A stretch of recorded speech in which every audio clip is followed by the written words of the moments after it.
اللہ الرحمن الرحیم۔ ناظرین السلام علیکم ورحمۃ اللہ وبرکاتہ۔ جیسا کہ آپ کو معلوم ہے، فکر ملت فاؤنڈیشن کی جانب سے تحفظ ختم نبوت کا کوئز کا آغاز باضابطہ دہلی میں کیا جا چکا ہے۔ اسی طرح آج ہم دہلی کے علاقہ جونپور میں مکتب دار ارقم اور جامعہ عثمان ابن عفان کے طلباء کے درمیان حاضر ہوئے اور یہاں ہم نے تحفظ ختم نبوت کوئز کی، جیسا کہ آپ ہمارے پیچھے ان بچوں کو دیکھ رہے ہیں۔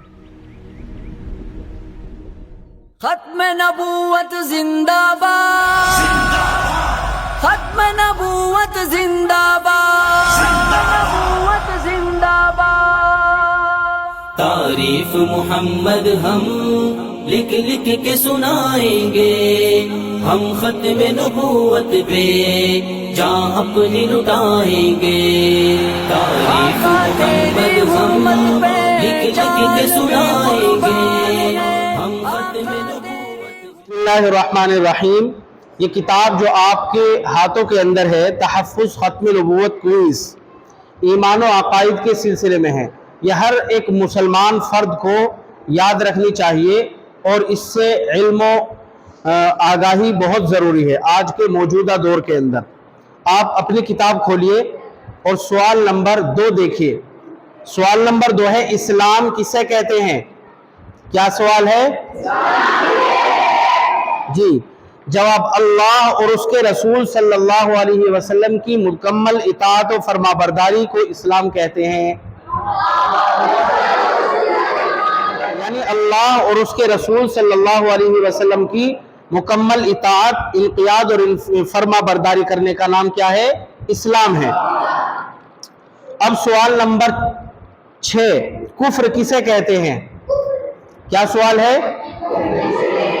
جواب، جن چیزوں پر ایمان لانا ضروری ہے ان میں سے کسی ایک کا بھی انکار کفر کہلاتا ہے۔ قرآن کریم پر، تمام رسولوں پر، آخرت پر، قبر و حشر پر، جنت و دوزخ پر، ان ساری چیزوں پر ایمان لانا ضروری ہے۔ اگر ایک کا بھی انکار کر دیا تو انسان کافر ہو جائے گا۔ ختم نبوت سے کیا مراد ہے؟ کیا سوال ہے؟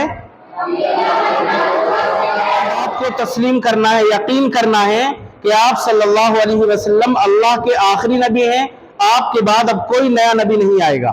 موجودہ دور میں عیسیٰ علیہ السلام اور مہدی ہونے کا جھوٹا دعویٰ کس نے کیا؟ کیا جواب ہے اس کا؟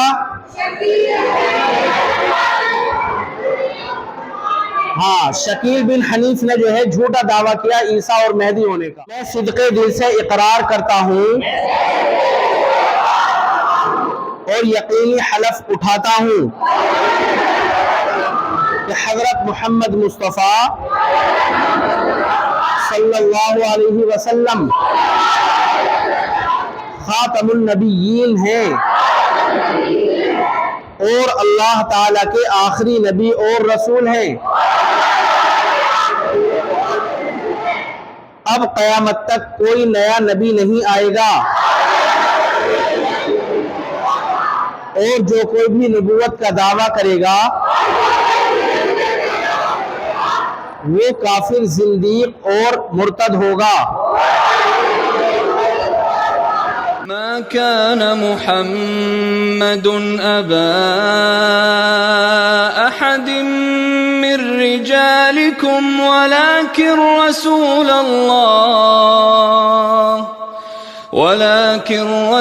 الله وخاتم النبيين۔